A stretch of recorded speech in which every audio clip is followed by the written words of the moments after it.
Bonjour aux lecteurs de notre chaîne YouTube et aux membres du forum de rcmac.com. Alors aujourd'hui, ça va être la première vidéo. Ça va être le montage. On va attaquer, là, on va juste faire la présentation de la boîte, mais après, on va attaquer le montage du Kyosho MP10. Alors c'est assez rare que je monte des voitures, disons, typées compétition très haut de gamme. Mais là, le Kyosho, quand même, c'est. Moi, j'ai eu le MP9, avant, j'ai eu le MP75, le 777 aussi. J'ai eu le MP6, le MP5, hein, l'Inferno. J'ai eu aussi le Burns que je vais vous montrer tout à l'heure hein, pour voir l'évolution entre 1987, qui était la date de la première voiture de compétition vraiment haut de gamme chez Kyosho, et la voiture actuelle, hein, le MP10. Donc Kyosho, je rappelle, Kyosho c'est quand même la marque la plus titrée, hein, 8 titres de champion du monde, il n'y a aucune marque pour l'instant qui a fait mieux. C'est elle qui a aussi remporté le plus de courses au niveau national, je pense au niveau européen, ça doit être la même chose. Enfin voilà, c'est la grande marque de modélisme compétition, surtout en tout terrain, un huitième. Alors là, la boîte, elle est assez sobre. Hein. C'est une boîte, ouais, vous avez la voiture qui est en photo, il n'y a que ça, mais il n'y a pas d'autres informations. La seule différence, hein, enfin, c'est souvent le cas d'ailleurs, je ne sais pas pourquoi je dis la seule différence, c'est souvent le cas chez Kyosho, c'est des boîtes type valise. Et il y a un couvercle hein, qui est en dessous, en fin de compte, il y a deux boîtes. Hein. Il y a une protection hein, pour la décoration au-dessus. Donc on va l'enlever et on va regarder ce qu'il y a dedans. On a retiré le couvercle et on découvre hein, dans la boîte, il y a même un peu de place encore. Hein, ils auraient pu mettre des choses. C'est vrai que ça fait un peu vide, limite, la boîte. Donc on retrouve, comme d'habitude, une notice, les planches d'autocollant. Je pense qu'il y en a deux, si je me rappelle bien. Vous avez des jantes. Bon, ça va pas servir à grand chose, hein, parce que maintenant, c'est vrai, les gens ont tendance à prendre des pneus montés-collés. On retrouve, alors tout ça, on le déballera mieux, hein, je vous ferai la carrosserie MP10, hein, qui se reconnaît avec l'avant qui est assez relevé ici, qui doit faire plus ou moins office d'aileron. Voilà, donc elle est vraiment caractéristique celle-là. Vous avez les fameux ailerons Kyosho avec les petites réglettes qui permettent de régler l'appui. Qu'est-ce qu'on a? Tiens, alors dans les belles pièces, ah, c'est scotché, mais on a les bavettes, donc avec du velcro pour fixer la carrosserie. Vous avez les sachets avec toutes les pièces. Hein. Alors on voit tout de suite une différence avec le MP9. C'est les triangles maintenant qui sont pleins. Voilà, ça c'est une des différences avec aussi le montage de la biellette avant. Hein. C'est plus un triangle, la biellette supérieure avant. C'est ouais, maintenant c'est une biellette. Avant c'était un triangle. Enfin, d'ailleurs, je l'ai là. C'est à peu près ce montage-là. Hein. Vous avez une biellette sur le MP10 comme il y a sur le train arrière du MP9. Hein, c'est le même genre. Et ça, c'était le triangle qu'il y avait sur le MP9 d'origine. Et bon, j'avoue que c'était pas toujours hyper pratique. On a les cellules. Alors, on va voir que les cellules, c'est les mêmes que le MP9. Sauf que dans les derniers modèles, ça on le verra quand on va démonter, il y a une petite excroissance là, au niveau du support d'amortisseur. Voilà, donc c'est la seule petit changement qu'il y a, mais je crois que la référence c'est le même. Là, on a tout ce qui est embrayage, support moteur, hein, les plaques moteurs aussi qui sont très longues. Toujours les triangles, là c'est les avants, on voit qu'ils sont pleins, avec bien sûr, là il y a toutes les cales alu. Par contre, les étriers, ils sont toujours en plastique. Bon, il y en a pas mal qui les laissent comme ça. Mais c'est vrai que pour le prix, hein, parce qu'après on parlera du prix, la voiture c'est une des plus chères du marché. Mais c'est là les fameuses plaquettes de frein Kyosho hein, qui sont assez réalistes. Enfin réalistes. C'est-à-dire que là il y a de l'épaisseur, ça fait un peu vrai ferrodo entre guillemets. Oui, on en reviendra au niveau du prix tout à l'heure parce que c'est quand même une des voitures les plus onéreuses du marché. Mais on achète un Kyosho, voilà. Bon, c'est un peu comme certaines marques allemandes. On paye souvent cher, mais voilà, on a souvent la qualité. Là, vous avez tout ce qui est support d'aileron, le train arrière. Hein. Donc tout ça, c'est par des grappes. Hein, vous voyez, vous avez MP1001, MP1002. Vous avez ici la pochette avec tout ce qui est filtre à air, les cales pour les cerveaux. Les fameux amortisseurs Kyosho, alors là c'est le top hein, dans les RC, les amortisseurs Kyosho, ils sont vraiment excellents, avec de très bons traitements. Et là vous avez le réservoir, hein, c'est le même depuis Deluxe, je pense pas qu'il a changé sur le MP10. De toute façon on va comparer avec le MP9, et vous avez la durite qui est livrée, les supports ici en alu pour la platine radio, la boîte radio. Et au fond, là il est scotché, mais vous avez le châssis hein, qui est donc fraisé. Hein, pour l'alléger. Voilà, bon, c'est toujours chez quelque chose, généralement, c'est des belles pièces, mais qu'on verra qu'il faut protéger quand même si on veut pas avoir une usure rapide. Surtout que le châssis, il est quand même assez onéreux. Donc si on doit le changer, ça fait mal. Donc en gros, un châssis de MP10, c'est 750 euros. Ouais, donc c'est assez cher. Mais à savoir que, alors là, c'est notre partenaire Modéliste 34 qui m'a passé la boîte. Je vais vous expliquer pourquoi. Mais avant, il fait quelques opérations, notamment quand vous commandez un MP10 depuis quelques temps, le port est gratuit au-dessus de 200 euros. Donc déjà, vous n'avez pas le port à payer. Et il offre un t-shirt au choix. Hein. Il y a 3 tailles, je crois qu'il y a L, XL et XXL, soit en noir ou soit en rouge. Alors ça, c'est des t-shirts maintenant qui vont être collector. Donc ça, c'est pas mal. Et aussi, il fait des super promotions. Quand vous n'avez pas le moteur, par exemple, il fait 20% sur le moteur. Donc là, les ensembles, je crois qu'il les a déjà mis sur le web. C'est quand vous le prenez, il propose 3 ensembles. Et à chaque fois, il y a 20% sur le moteur. Donc ça fait quand même un gain pas négligeable au niveau prix. Alors notamment, pour ceux qui veulent pas mettre trop cher, il propose l'Alpha 872. Mais aussi, je vais les montrer, des super moteurs comme les Optima Tigre. Donc ça, c'est des moteurs vraiment haut de gamme et ça permet de les avoir à des prix quand même assez raisonnables. Ou alors l'Optima SLR5V2. Voilà, j'en bégaye. Voilà, ça, c'est des moteurs qui sont hyper top. Et à propos du montage, pourquoi j'ai cette voiture? C'est parce que, voilà, faut avouer, on est en l'association RC Mag, hein, elle gère le site rcmag.com, hein, le forum. Elle gère aussi le site rcmagvintage.com qui est sur l'histoire de la RC. Le site RC News qui permet de passer des petites annonces et aussi qui fait toute l'actualité de la RC. Et aussi, on a une page, hein, c'est les anciennes du 34, ça c'est sur les voitures grandeur. Et ces forums, on a des centaines de milliers, mais quand je dis des centaines, j'exagère pas, hein, je crois que c'est 350 000 ou un truc comme ça, 1000 photos qui sont hébergées sur ces sites, hein, ces serveurs, parce que ça fait quand même des lustres, quoi. Ça fait largement plus de 10 ans que... Je crois que c'est 2003 qu'on a ouvert ça, donc vous voyez, ça fait ouais, depuis 17 ans, je crois, qu'on fait de la photo. Donc vous imaginez les photos qui s'accumulent, et encore, je comptais pas celles qui sont sur RC Mac Vintage, hein, qui est un peu... qui regroupe toute l'histoire de notre ARC, hein, au niveau documents, photos, voitures, tout ça. Et tout ça, on veut pas que ça disparaisse parce que vous allez avoir donc toutes ces photos qui disparaîtront, qui vont disparaître du web. Et le problème, c'est que maintenant tout le monde poste sur Facebook parce que c'est facile, sauf que rien ne reste sur le web. Ça veut dire tout ce qu'on peut faire comme recherche, par exemple, vous cherchez sur une voiture, vous trouverez rien qui est sur Facebook. C'est des groupes, c'est des voilà. Et nous, si on ferme, toutes ces photos, tous ces documents, toutes ces histoires pour les clubs, les souvenirs, tout ça, ça disparaîtra. Et ça, on veut absolument pas que ça arrive. Et comme les forums, c'est plus trop de mode, tout le monde maintenant est chacun est enfermé un groupe pour une marque, un autre groupe pour une autre marque, et voilà.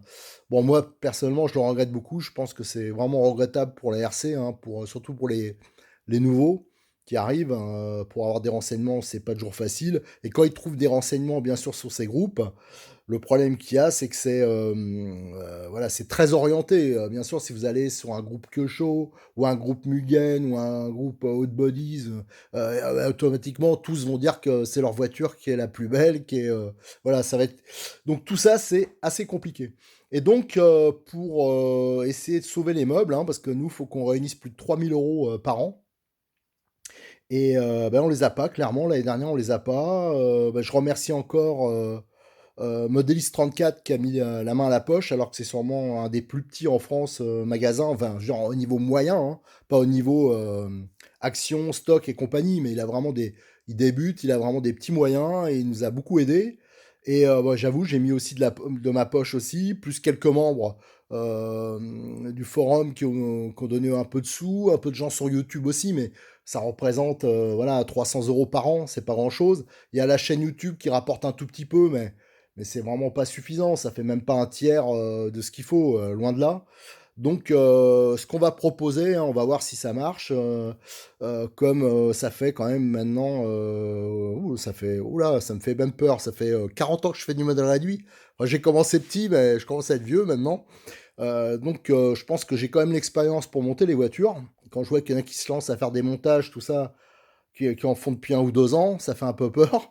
Mais voilà, je voulais proposer, mais je voulais pas le faire jusqu'à présent, parce que comme je suis très minutieux, je passe énormément de temps dessus. Moi, j'aime bien voilà, que c'est la bonne vis, le bon, voilà. Donc, je change beaucoup de choses par rapport au montage d'origine, souvent. Bah, ce qu'on va proposer, c'est de faire des montages à la demande, hein, en passant par notre partenaire Modélis 34. Ceux qui veulent des montages ou des préparations, style par exemple, nous on connaît par cœur le MP9, le Neo aussi de chez Kyosho. Bah, ceux qui veulent une préparation, ça veut dire qu'on s'occupe par rapport au RTR, bah, on s'occupe d'améliorer par exemple les différentiels, qu'on s'occupe de passer à 4 satellites, de monter des options, de faire quelques petites préparations sur toutes les petites choses qu'on connaît qui vont pas. On peut faire ça aussi sur les CRX, sur les NXT. Et là, on va le faire. Première demande qu'on m'a fait, c'est pour le montage d'un MP10. Donc j'en ai deux à monter d'ailleurs. Donc il y a un modèle que je vais monter stock, et l'autre je vais le monter, celui qui a demandé, il le voulait avec toutes les options T-Works qu'on peut trouver. Donc on fera le montage. Donc c'est cette voiture-là qu'on va faire le montage de A à Z. Voilà ce que je pouvais dire, hein. C'est pas pour faire pleurer dans les chaumières, hein, loin de là, hein, moi, c'est simplement que on essaie de trouver des solutions à voir si c'est un problème de temps. Voilà, c'est surtout un problème de temps et moi ça va me demander beaucoup de boulot. Mais s'il faut faire ça pour essayer de sauver l'association, ben on le fera. Alors qu'est-ce qu'on peut dire encore sur la voiture? Ben, on va déballer la notice et on va voir comment elle est faite. Allez, pour finir, j'ai déballé donc tout ce qui est documents. Alors déjà, on a la planche MP10, ça on en trouve, hein. Cyril, il a une rubrique avec les t-shirts, les casquettes et aussi des planches d'autocollants. Alors c'est pas toujours dispo, mais il en a toujours, dès que ça dispo, il en prend toujours un bon stock. Donc là, vous avez une grande planche MP10 et vous avez même là pour l'aileron, hein, c'est pour ça qu'il y a 2 trous au milieu. Qu'est-ce qu'on a? On a pour les caches pour les vitres, bien sûr. Donc ça, c'est indispensable, c'est pas mal. Le tube d'antenne, hein, alors ça, c'est plutôt un héritage ancien. Maintenant, c'est sûr que quand on met une antenne, on la met très courte, mais ça reste les anciens tubes qui étaient très longs, hein, à l'époque, où les radios étaient en 41, 72 MHz, hein, c'était de la FM, voire de l'AM pour les plus anciens. Là, on a une fiche, alors je pense que c'est des rectificatifs, hein, sur des instructions supplémentaires pour le montage. Et nous avons la notice de montage. Alors ici, il y a une planche, une fiche de réglage qui est vierge. Voilà, ça vous en trouvez sur le forum de RC Mag, des fiches de réglage MP10, il y en a plein. Alors on peut voir que là, c'est en anglais. Et ah, bah, bizarrement, je vois pas. Alors autant le MP9, il y a encore le RTR, il y a du français. Mais là, il n'y a plus de français. Alors là, vous avez... bon, c'est très simple à monter, hein, un Kyosho. Tout s'assemble parfaitement. C'est parfaitement libre. C'est aussi une caractéristique de la marque. Et là, vous avez toutes les pièces détachées en grappe, hein, et vous avez les références. Donc ça, c'est très pratique quand vous avez une commande, que vous voulez prendre des pièces. Alors, tiens, on va en profiter. Ce qui est pas mal d'avoir quand on a un MP10 hein, comme pièce, c'est par exemple un jeu de triangle avant. Vous pouvez prendre un jeu de triangle là. Donc cela, ça existe en soft et en hard. Prenez en soft les triangles plus ou moins durs, hein. Si vous n'êtes pas un très grand pilote, prenez plutôt du soft, hein. C'est ce qui est livré d'ailleurs d'origine. Et là, vous avez toutes les étapes de montage, hein, ouais, on a tous les points de graissage. Enfin, c'est du classique, hein, c'est sensiblement les mêmes diffs que le MP9, même sûrement les mêmes, à part peut-être le central. Alors ça, je vais le découvrir quand on fera le montage. Bien sûr, vous avez les supports, c'est pas du tout que... Vous avez toutes les calalues, les supports fraisés. Voilà, bon, vous avez...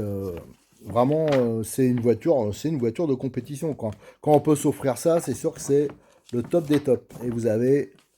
Voilà, voilà, c'est quand même hyper complet au niveau présentation. Et à la fin, vous avez toute la liste des pièces et la liste des options. Voilà, ça c'est plutôt pas mal. Vous voyez, il y en a un peu partout déjà, c'est le bordel. Alors la vidéo suivante, hein, je vous ferai le déballage de tous les sachets et on va regarder ça en détail. Mais avant, pour finir cette vidéo, je voulais euh, vous présenter l'ancêtre du MP10. La voiture, voilà, c'est elle qui a débuté vraiment l'histoire de Kyosho en haute compétition tout-terrain 1/8. Parce que juste avant, alors ça j'ai déjà présenté sur les vidéos vintage, hein, ils avaient des voitures avec des châssis poutres, avec souvent des bras en alu, des bras tirés, des transmissions par chaîne, tout ça. Et un jour, ils sont venus à Grenoble, hein, pour le premier championnat du monde, hein, en 1986. C'était à Grenoble. Et c'est Vesser qui a remporté, un Français, le premier titre de champion du monde avec un Yankee qui était une voiture française et qui était vraiment totalement différente des voitures asiatiques, euh, avec transmission par coupe conique, avec une implantation. En fin de compte, Yankee qui a inventé les voitures modernes, hein. Maintenant, il n'y a rien qui a changé. C'est toujours la même implantation. Absolument rien n'a bougé. Les seules choses qui ont bougé, c'est au niveau des différentiels, un peu. Voilà, ils sont plus réduits. Bien sûr, les triangles, les amortisseurs qui ont évolué, beaucoup de choses, les matières, mais pas l'architecture générale de la voiture. Et les Japonais, ils ont pris des photos, et juste après, en 1987, bien sûr, ils ont sorti le Burns. Et ça a été, alors même si les premiers, ils n'étaient pas bien fantastiques, hein, ils maîtrisaient pas encore tout ce qui est traitement des matériaux, ils l'avaient sorti sûrement aussi un peu trop rapidement. Mais le Burns, il a vraiment révolutionné la RC, hein, en tout terrain. Et malheureusement, ça a été le début de la fin pour Yankee, hein, qui avait dominé jusqu'à là les compétitions, mais ils n'ont pas su évolué, et notamment au niveau présentation, hein, c'était dans des boîtes sous blister, tout ça, c'était super bien présenté, tandis que les marques françaises, il faut bien avouer, même les marques italiennes, c'était un peu en vrac, il fallait toujours réajuster des choses. Là, non, non, ça se montait quand même plutôt bien, quoi, voilà. Et donc, on retrouve, hein, l'architecture, donc la carrosserie. D'ailleurs, à signaler que cette carrosserie, c'est Modéis 34, hein, aussi qui les reproduit. Il reproduit des carrosseries de Burn, ça c'est plutôt une bonne nouvelle pour les collectionneurs, de MP6 aussi, de 777. Et vous voyez, la voiture, elle était comme ça, hein, là, il y avait une platine radio, il fallait découper soi-même, fallait, ouais, vous voyez, il y avait quand même du boulot. Et c'était, mais on retrouvait le moteur dans la position actuelle, hein. Ça, vous voyez les pots de l'époque, ce que c'était, hein. Ici, c'est un caoutchouc style silicone, hein. Mais ça faisait coudre en même temps. La taille des amortisseurs qui était vraiment très petite. On avait un accès des cellules. Voilà, le couvercle, il coulisse. Voilà, on peut le tirer, c'est en Lexand. Et ça permet d'accéder à la transmission, le différentiel central, bon, qui est beaucoup plus gros avec les couronnes plastiques maintenant. Le réservoir, c'était un bouchon à vis. Donc quand on voulait faire le plein, il fallait dévisser, revisser. Le plongeur, il fallait le couder soi-même, là. Voilà, donc c'était le premier Kyosho de compétition. Enfin, voilà, enfin, pas de compétition, mais qui était concurrentiel, quoi, face aux marques françaises et européennes, qui jusqu'à là dominaient largement le marché. Mais bien sûr, on s'est fait croquer. Voilà, donc c'est le fameux Burns. Allez, je vous donne rendez-vous pour une prochaine vidéo où là, on détaillera tout ce qu'il y a dans les boîtes. Et je dis, hein, ceux qui veulent des montages, mais quel que soit des préparations, des trucs comme ça, vous pouvez demander à Modis34, hein, vous pouvez le contacter. Et bah, lui, il suffit de dire exactement ce qu'on veut dessus, tout ça, et nous, on peut faire les préparations, les montages demandés. Allez, je vous remercie, à bientôt sur notre chaîne YouTube et sur le forum de rcmac.com.